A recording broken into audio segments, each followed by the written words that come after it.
আজকে আমাদের ক্লাসে নতুন টিচার আসবে, তার সাথে প্র্যাঙ্ক করব। হ্যালো বাচ্চারা, আমি তোমাদের নতুন টিচার। আমার সাথে প্র্যাঙ্ক করবি? ছোটবেলা থেকেই এমন প্র্যাঙ্ক করে এসেছি আমি।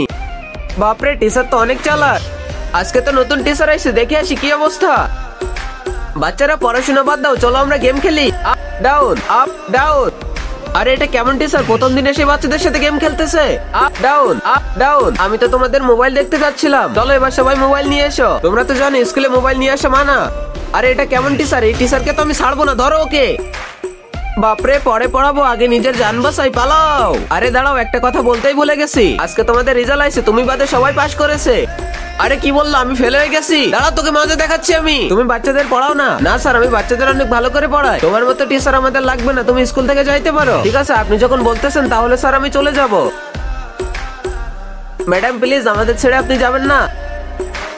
ম্যাডাম প্লিজ, আমাদের ছেড়ে যাবেন না। আরে আমার স্টুডেন্টরা তো আমাকে অনেক ভালোবাসে। আগে মহান আল্লাহকে তুমি ভালোবাসলে লাইক এন্ড সাবস্ক্রাইব করে দাও, আর পার্ট 2 দেখতে চাইলে অবশ্যই কমেন্টে পার্ট 2 লিখো।